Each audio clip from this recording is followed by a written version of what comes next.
आइए शुरू करते हैं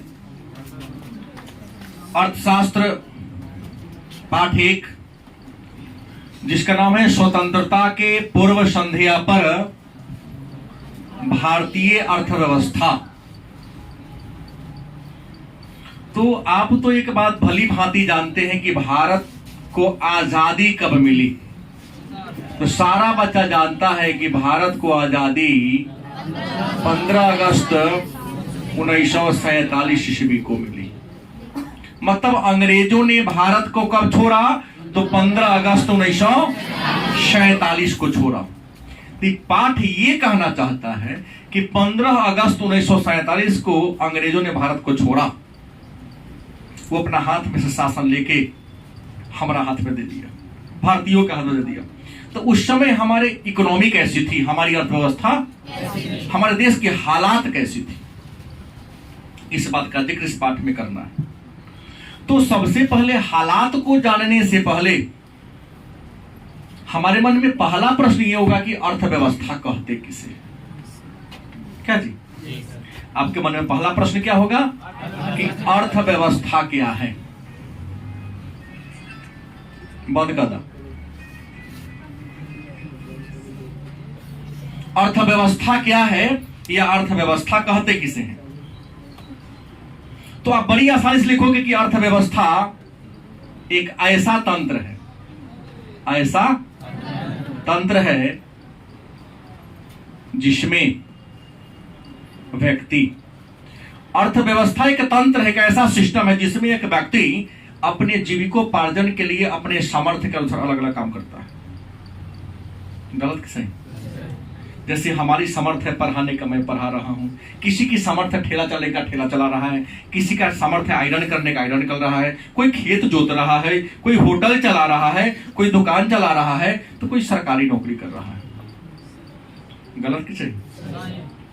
मतलब बड़ी आसान उत्तर है, 2 अंक का प्रश्न है कि अर्थव्यवस्था क्या है या अर्थव्यवस्था कहते किसे हैं? आपका उत्तर होगा कि सर अर्थव्यवस्था एक प्रकार का तंत्र है, एक सिस्टम है। अर्थव्यवस्था ऐसा तंत्र है या ऐसा सिस्टम है जिसमें कोई व्यक्ति अपने आजीविका के लिए अपने सामर्थ्य के अनुसार अलग अलग प्रकार के काम का करता है। जैसे कोई खेती बाड़ी किया, कोई पशुपालन किया, कोई बीमा में है, कोई परिवहन में है, कोई संचार में है। इन्हीं कार्यों को सम्मिलित रूप से क्या कहते हैं? अर्थव्यवस्था के नाम से। अब प्रश्न है, तो अर्थव्यवस्था के कार्य कितने हैं, काम क्या है? तो देखिए, हर अर्थव्यवस्था में 2 प्रकार का काम होता है। कोई भी देश 2 प्रकार के ही काम करता है। अर्थव्यवस्था के काम को कितने भागों में बांटा गया है?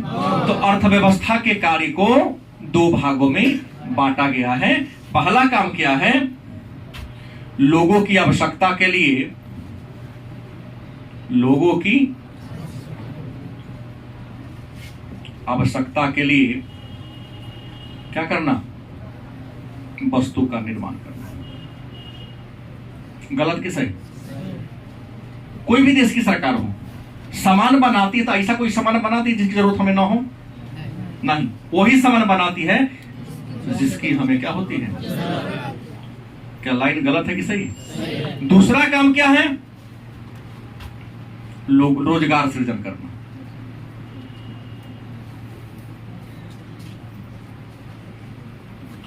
क्योंकि देश के लोगों को रोजगार मिलेगा, काम मिलेगा, तब ना जो सामान बना वो खरीद पाएगा। खरीदेगा तब ना जो बेचने वाले को पैसा मिले तो फिर नया सामान बनाएगा। तो लोगों की जरूरत के अनुसार विभिन्न प्रकार के वस्तु या सेवा का सृजन करना, निर्माण करना और रोजगार के अवसर को पैदा करना, मैं नौकरी, तब ना सबको काम मिलेगा। यही अर्थव्यवस्था का क्या है? काम है। तो फिर मन में एक प्रश्न होगा कि अर्थव्यवस्था का ढांचा,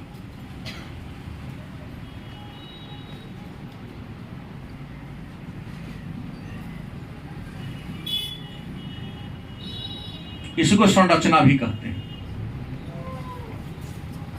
अर्थव्यवस्था की ढांचा या संरचना, तो उम्मीद है यहां जितने बच्चे बैठे हैं हम सबको कॉमन रूप से बोल रहा हूं इसमें कितने ऐसे बच्चे हैं जिनके पिताजी खेती और पशुपालन करते हैं? हाथ उठाइए। कितने ऐसे बच्चे हैं जिनके पिताजी क्या करते हैं?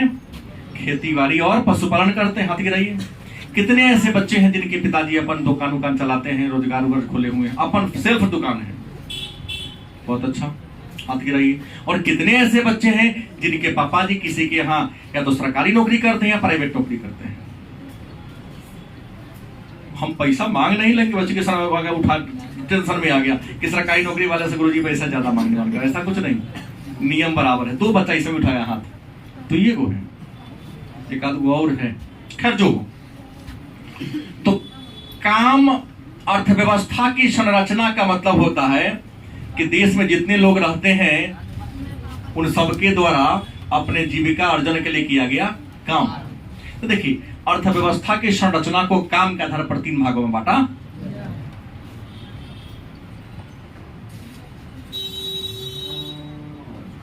प्राथमिक क्षेत्र पढ़े हैं कि नहीं? पढ़े हैं, याद ना था। द्वितीय क्षेत्र, और तीसरा क्या है? हाँ, अच्छा, तृतीय क्षेत्र को सेवा क्षेत्र भी कहते हैं। क्या जी, गलत कि सही? तो अर्थव्यवस्था की संरचना को कितने भागों में बांटा गया है? तो अर्थव्यवस्था की संरचना को 3 भागों में बांटा।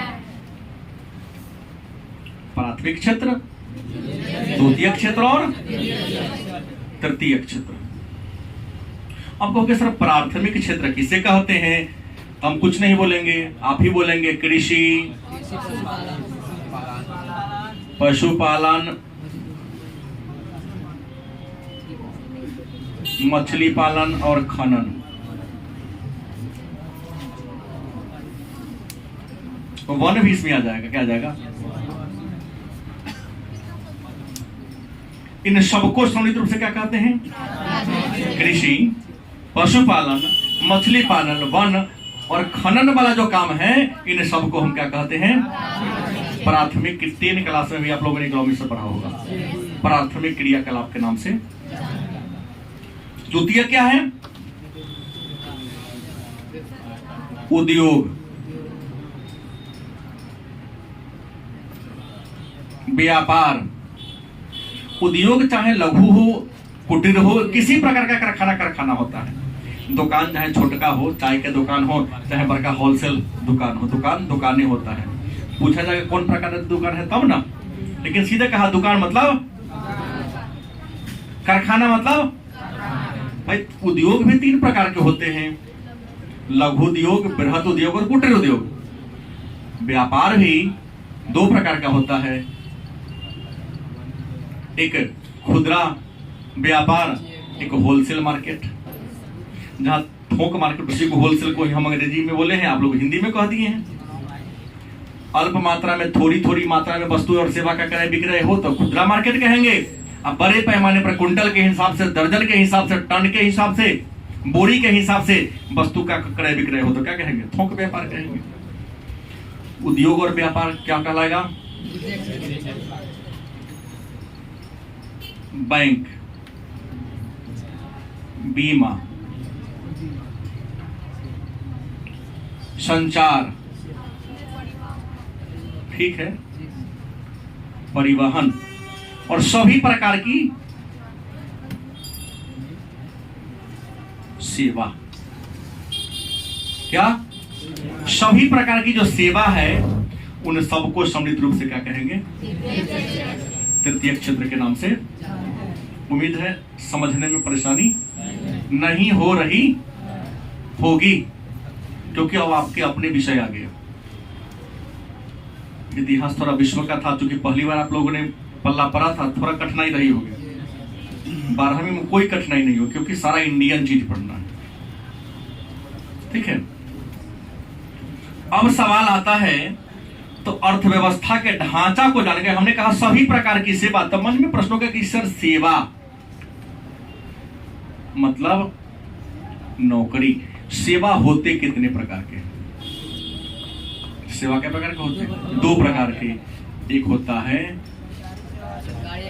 सरकारी सेवा और दूसरा होता है गैर सरकारी। तो मन में प्रश्न होगा कि ये सरकारी सेवा क्या है या सरकारी सेवा कहते किसे हैं? बात समझे? सरकारी सेवा क्या है या सरकारी सेवा। तो जैसे इसने कहा कि सर हमारे पिताजी सरकारी नौकरी वाले हैं, मैंने ये नहीं पूछा क्या है सर, एक उसने कही तुम्हारे पापा काम करते हैं कि ना करते हैं, उनको पैसा मिलता है, पैसा कौन देता है? सरकार देता होगा। ठीक है, किसी दूसरे काम में। तो अगर आपके पिताजी या किसी के पिताजी या तुम ही काम करो और काम के बदले पैसा कौन दे? क्या कहलाएगा? लेकिन तुम काम करो और उस काम का पैसा कोई निजी व्यक्ति दे तो उसे क्या कहेंगे? गैर सरकारी। इसको हम कहते हैं प्राइवेट से नौकरी। सरकारी नौकरी किसे कहते हैं? तो जिस काम के बदले से पैसा कौन दे? क्या कहेंगे? काम की पैसा कौन दे? हाँ, तो उसे क्या कहेंगे? गैर सरकारी या प्राइवेट सेवा कहें। तकलीफ है किसी को? आगे बढ़ूं। अब सवाल आता है, तो ये जान गए, तो यहां प्रश्न है भारतीय अर्थव्यवस्था की संरचना तो जान गए, अर्थव्यवस्था क्या है सो जान गए, लेकिन प्रश्न क्या? स्वतंत्रता के पूर्व संध्या पर भारत की अर्थव्यवस्था। एक ही टॉपिक पढ़ना है, स्वतंत्रता के पूर्व संध्या पर भारतीय, मतलब प्रश्न ये कहता है कि आजादी के समय भारतीय अर्थव्यवस्था का स्वरूप कैसा था। तो पहली बात तो जान ले कि भारत की अर्थव्यवस्था उपनिवेशवादी अर्थव्यवस्था थी। कैसी? अब कहोगे कि सर ये उपनिवेशवाद होता क्या है या उपनिवेशवादी अर्थव्यवस्था कहते किसे? क्लास 10 में आप लोगों ने उपनिवेशवाद या साम्राज्यवाद को पढ़ा होगा, और मैं शायद बताया भी हूं कि जब कोई ताकतवर देश का, जब कोई शक्तिशाली देश अपने से कमजोर देश पर अपना अधिकार जमा लेता है और वहां के संसाधनों को अपने लाभ के लिए यूज करना शुरू कर देता है, तो उसे क्या कहेंगे? तो स्वतंत्रता के समय भारत की अर्थव्यवस्था कैसी थी? उपनिवेशवादी। कैसी थी? अंग्रेजों का उपनिवेश था, उसने शोषण किया था इंडिया का। दूसरी बात करें,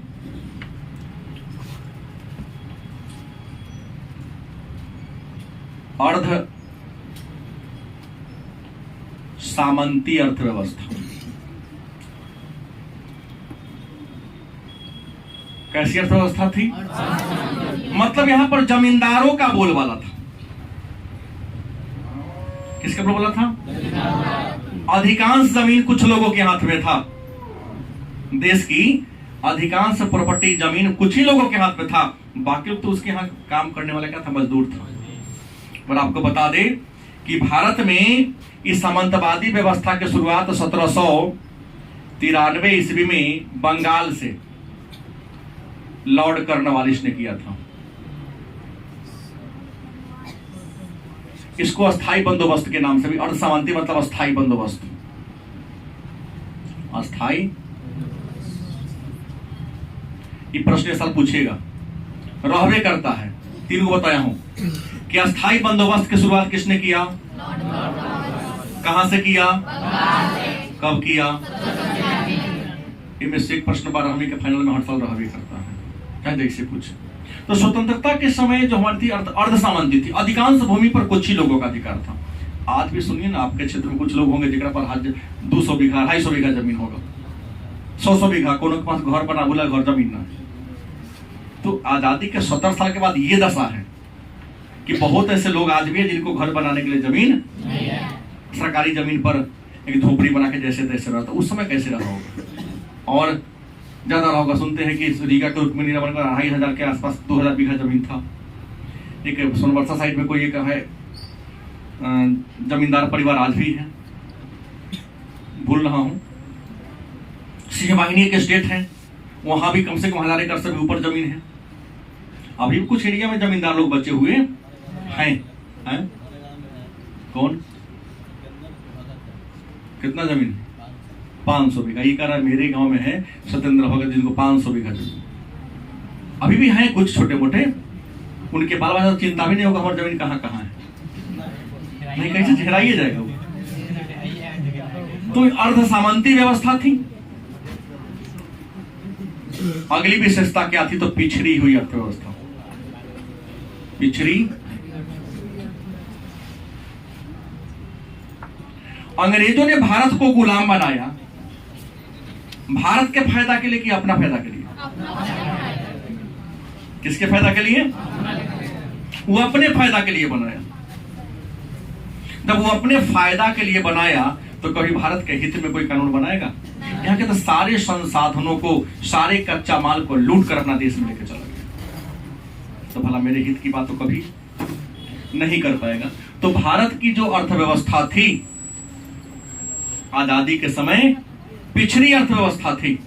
पिछड़ी होने के पीछे रीजन क्या था? तो भारत की अर्थव्यवस्था के पिछड़ी होने के पीछे कारण था कि शिक्षा का स्तर कम था।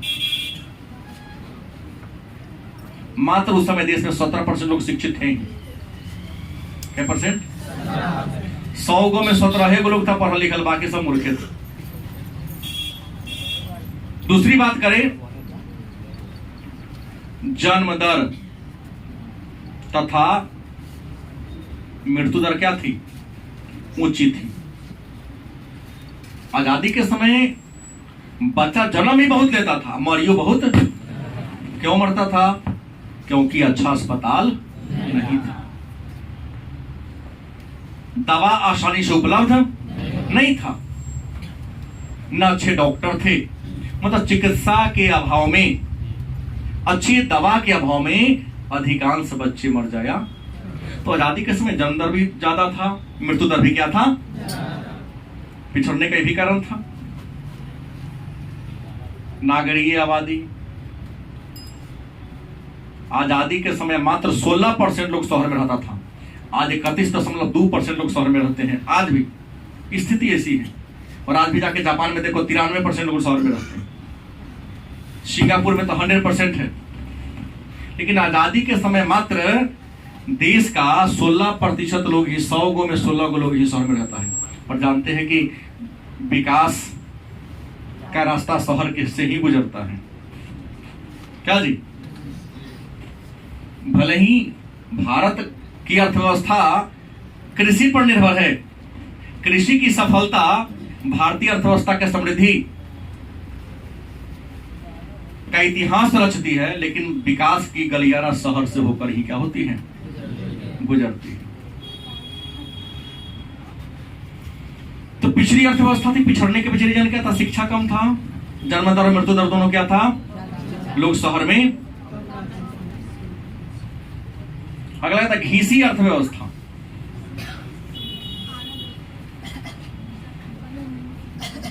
आजादी के समय भारत की अर्थव्यवस्था कैसी थी? घिसी हुई थी।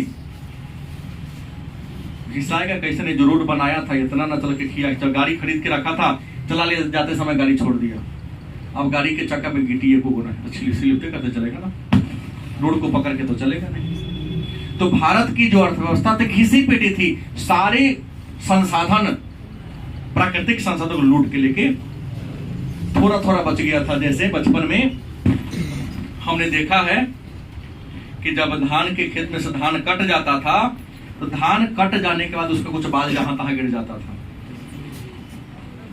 तो कुछ लोग उसको बीनने जाता था। आज भी होता है क्या? हाँ, होता है। अब तो खेत की दूर गए हुए लगभग 23-24 साल हो गया। इस बार गए थे, संडे का दिन था, समझो से गए थे, चल गए थे घूमने की। तो देखते थे बचपन में बीनते हुए, लड़का सब बीन के, अमीर गरीब से मतलब नहीं है, बीन के लाता था। इस समय लाई खूब बिकाता है, उसी को मार लिया। गांव में लाई खाता था खरीद खरीद के, उसका आनंद भी एक अलग है। वहां अमीरी गरीबी नहीं देखा जाता है। चुन कर लाना, धान से लाई बदल कर खाने का कुछ नहीं। जैसे आम टिकोला था कोड़ो चुरा के तोड़ने का क्या विमल तो आज भी कर लेता है, चुरा के किसी पर से अमरूद तोड़ लेना, किसी का आम तोड़ लेना। बचपन की हरकत क्या राकेश, ये तो माहिर है वो सब।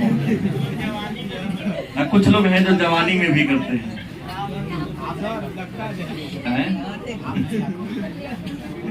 तो क्या थी, घीसी अर्थव्यवस्था थी। मतलब इतना जर्जर कर दिया था कि उस पर चलने वाला, कुछ रोड बना के गए लेकिन इतना खराब हो गया था कि गाड़ी पर चलने पर रोड मैंने जरकीने ज्यादा लगता था। घीसी पीटी अर्थव्यवस्था बना के छोड़ दिया था। उसके बाद कहता विच्छेदित अर्थव्यवस्था थी। क्या थी? विच्छेदित। क्योंकि अंग्रेज जब यहां पर शासन किया तो विच्छेदित कहने का मतलब यहां जाति धर्म के नाम पर तोड़ा था, डिवाइड एंड रूल की पॉलिसी अपनाया था। गलत सही, भले ही आप किसी कहने का नाम ले, लेकिन जातिवाद संप्रदायवाद का बीज अगर बोने वाला कोई था तो अंग्रेज ही था। अगर नहीं होता तो इसी डिवाइड एंड रूल की पॉलिसी के तहत 1885 में कांग्रेस की स्थापना करा दिया। 1909 में 6 में मुस्लिम लीग की स्थापना कर दिया। 1909 में मुसलमानों के लिए पृथक निर्वाचन पद्धति दे दिया। क्या था? तो आजादी के समय आजाद तो किया, लेकिन इतना खंड में जाति धर्म के नाम पर बांट दिया था, इतना विद्वेष पैदा कर दिया था, नहीं इतने खंडों में तोड़ दिया था, इतना मनमुटाव पैदा कर दिया था लोगों के मन में कि किसी भी फेविक्विक को लगाएंगे, चिपक अगर चिपके गए और नहीं, अगर कहीं चिपक भी गए तो दरार बंद पूरा पूरा, कुछ मन में खटास रहने करे। इसलिए कहा कि आजादी के समय हमारी अर्थव्यवस्था कैसी थी? विच्छेदित अर्थव्यवस्था थी।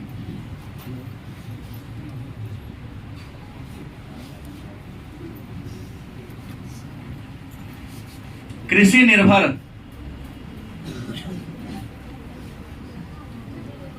भारत की जो अर्थव्यवस्था थी किस पर निर्भर थी? कृषि पर निर्भर थी। 100% लोग खेतीबाड़ी पर ही, इस समय लगभग 72% ऊपर लोग खेतीबाड़ी पर निर्भर थे। और भी उत्पादन इतना कम गया था, वो लोग अंग्रेजों के काल में नील की खेती, चाय की खेती, कॉफी की खेती, गन्ना की खेती होता था, चावल और गेहूं की खेती। इसलिए आजादी के बाद हमारे यहाँ अन्न की बहुत भारी किल्लत हुई थी। इसी अन्न की किल्लत को दूर करने के लिए 1960 के दशक में भारत के गेहूं का मैक्सिको के गेहूं के साथ संकरण कराया गया और कृषि में क्रांतिकारी बदलाव आया, जिसको हरित क्रांति के नाम से। बहुत कृषि का किल्लत हो गया, लोग भूखे मरना शुरू कर दिए थे। भारत कृषि प्रधान देश था, लेकिन कृषि प्रधान होने के साथ साथ भारत की कृषि क्या थी? पिछड़ी हुई अवस्था में थी।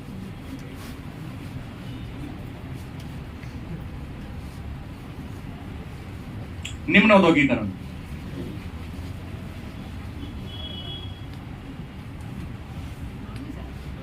अंग्रेजों के काल में उद्योगों की संख्या कम थी, उद्योग कम थी, इसका कारण रोजगार का अभाव था।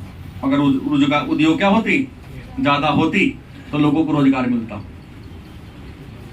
रेलवे का विकास किया था। हाँ, आजादी के बाद कई कारखाने खुले, जिससे लोगों को क्या मिला? रोजगार मिला। जब लोगों को रोजगार मिला तो देखो विकास की गति क्या हो गई। इसके अलावा और भी कमी था। पहले बोल दिया, शिक्षा का अभाव था। शिक्षा का क्या था? अभाव था।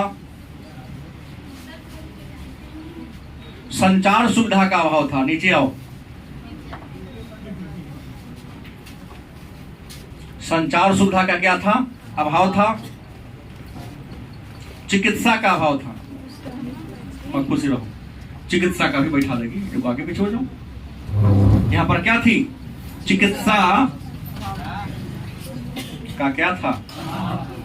चिकित्सा का भी यहां पर, वो चल जाओ ना पीछे, तो भाई हमरा क्या जाता है। यहां पर क्या था? चिकित्सा का भी अभाव देखने को मिला। इसके अलावे और भी कमी थी कि देश के विभाजन से,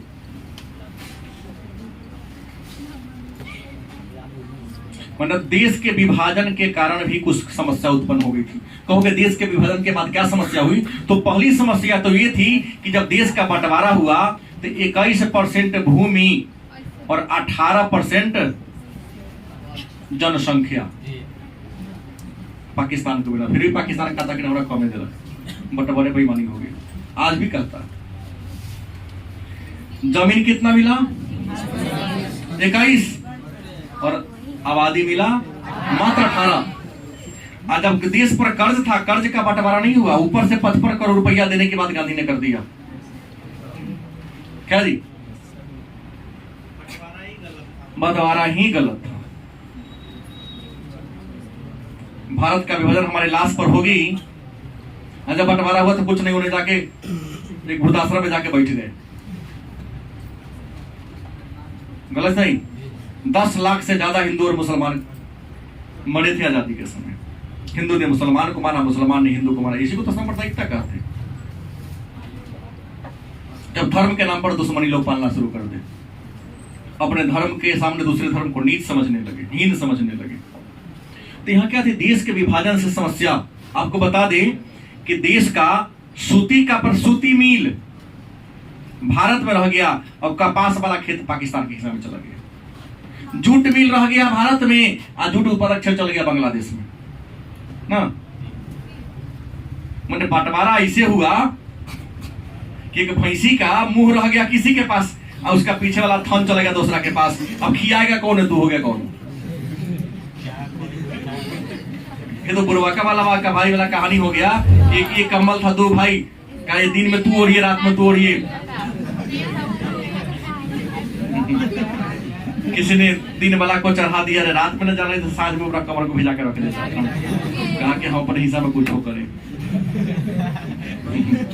दिन भर किया था, बड़का भाई आके भैंसी को दूह लेता रात में, तो जब दूहने तो पीटना शुरू कर देता। हमारे मुंह हम पीटम चाहे कुछ हो कर, दूहने नहीं देता। कहने का तात्पर्य है कि आजादी के समय इतनी सारी समस्याएं हमारे देश के पास, और इन समस्याओं को जूझते हुए कैसे हमारी सरकार ने आपको आज 5G तक पहुंचा दिया। दिल्ली दूर तब था आजादी के समय, दिल्ली अब 2 घंटा दूर है। आजादी के समय दिल्ली महीनों दूर था, क्योंकि आवागमन के साधन थे नहीं। आज घर बैठे बैठे समुद्र की गहराई से लेकर अंतरिक्ष की ऊंचाई तक के वस्तुओं को हम क्या कर देख पाते हैं। विज्ञान इतना आगे बढ़ गया। लेकिन हम आजादी के समय क्या था, यही बात इसमें जानना था कि आजादी के समय हमारी स्थिति क्या थी। कोई दिक्कत? किसी को प्रश्न है? यहां से नहीं है? बढ़िया है, न रहे तो